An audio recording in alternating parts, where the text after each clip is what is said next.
we're being joined by a young female trainer in the business here, Annie Larrabee. I have been working on getting you to do an interview for a while now, and she said once my horse wins, I will do an interview. Lo and behold, over the weekend, your horse, third day, got the win. Tell us your reaction, because I was pretty happy for you. Oh, I was ecstatic, but I was more mad that I didn't get my picture taken. It was an off, like just completely sloppy track, absolutely the definition of it. But he still raced well. He raced very good for the weather conditions. You know, the wind was blowing and he came home. So right, absolutely. And now when he gets win number 2 from your barn, you'll be out there, right? I hope to God so. So you work with him every day. Give us your routine as to what you're doing with him. I don't get in there too early, but I get in there and he gets jogged, and then I spend like literally 3 hours on one horse. So yeah, I mean, I do take good care of him. He's my pet. I love him to death, so he gets extra attention. How hard is it? Because he's in claiming races, so having a small barn, is it difficult not to become attached to them? It is, but I mean, you know, I worked for Ronnie Burke for like 3 years, and you know, there's a couple horses I did like. I never got attached like this though to them. Yeah. And it's very difficult. He is an acclaimer. If it was my choice, I wouldn't want to race him, but you know, I probably would miss racing him because he does do a good job. He races with all of his heart. So. And another guy racing with all of his heart, Matt Kakeli, your boyfriend, who was driving third day, was in the winner's circle. What was the conversation like before that race? Are you like coaching him? Or are you talking to him about I'm usually really nervous, so I don't talk much before the race. But you know, we joke around. I'll tell him to, you know, do this or do that, but you have that split second behind the gate to make the decision. So he does a good job at what he does, so I let him do what he does good at. Right, absolutely. And that's it. Like, it's easy in the studio, it's easy as a racing fan, you know, to say what they should and shouldn't do, or it's a bad move, but when you have a split second to make that decision, you know, and he's obviously talented at it. You grew up in the business. I know both your parents were involved in harness racing as well, so share how you got involved yourself. I grew up in diapers in the barn. You know, my dad and mom, they worked together. My mom used to drive, and my dad still drives still to this day. He has a couple horses of his own. I started doing stalls and buckets. That's where I began. So. Now, Annie got her start out on the Ohio circuit, where you actually used to drive and many times beat Matt Kakeli, right? Yeah, I beat him once. I got a picture for that one.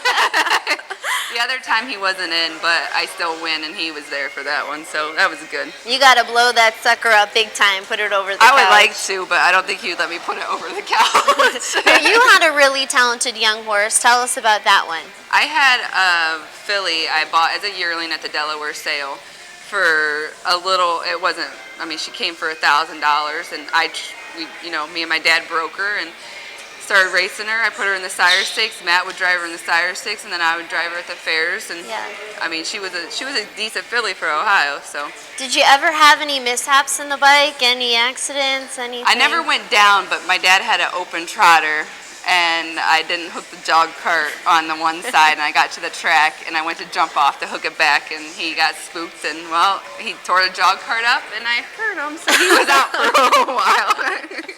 But I'm sure you did well. I mean, obviously you ended up in the winner's circle a few times. But you eventually transitioned out of the driver's seat, and you were a beautician. Yeah. What brought you back into the business, and do you ever miss it?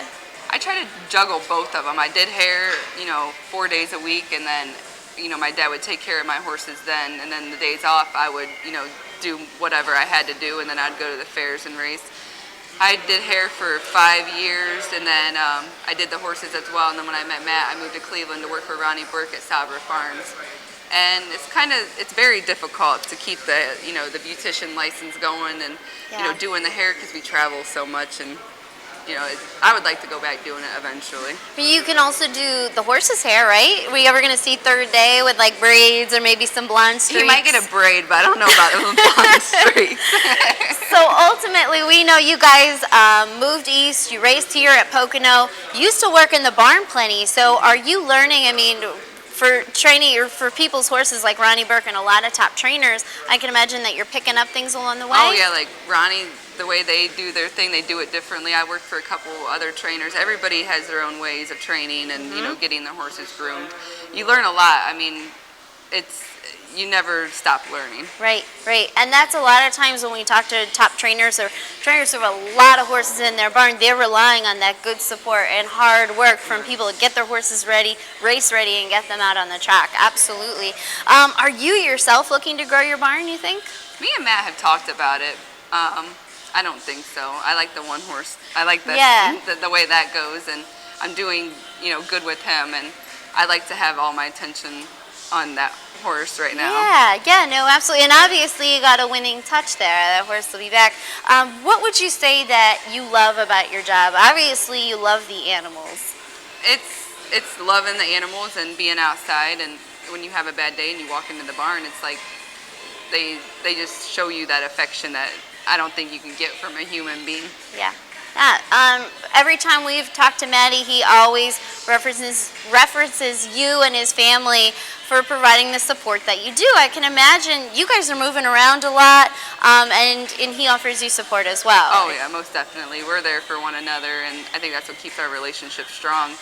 I'm there for him, and he's there for me. If we got to vent about something, we're there for each other. So, it's not easy in this business either. Right. So absolutely, you guys are moving around at different tracks up and down the East Coast, and doing well.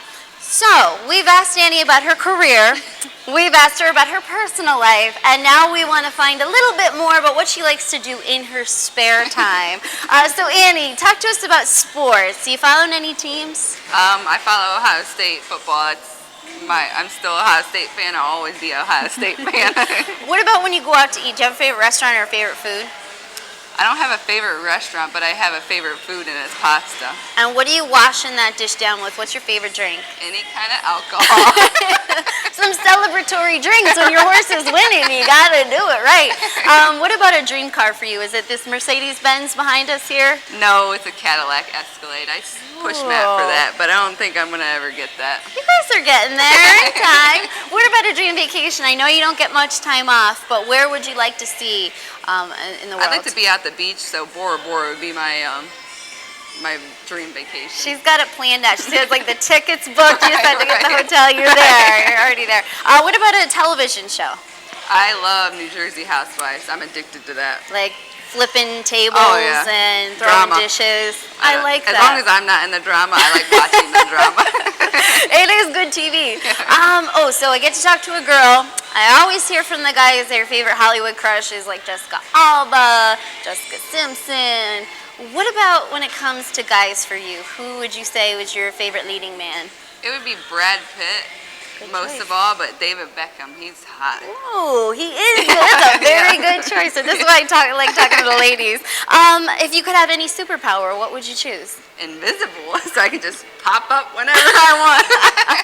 That could be a scary thing, but it would be a welcome sight, And what about your colors? Give us some background on them. I have gray and yellow. My dad, he's 71, and he's had them ever since he started in the business, and they're the same colors as Burke's, but they're just different design. Yeah. So I'll keep with that for now. Do you think we'll ever see you out there on the track here, Pocono, Don in your gray and yellow colors?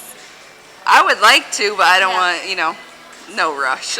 I would like to see the Larrabee Kakali competition, like a duel here. And on that note, you guys have been dating for years.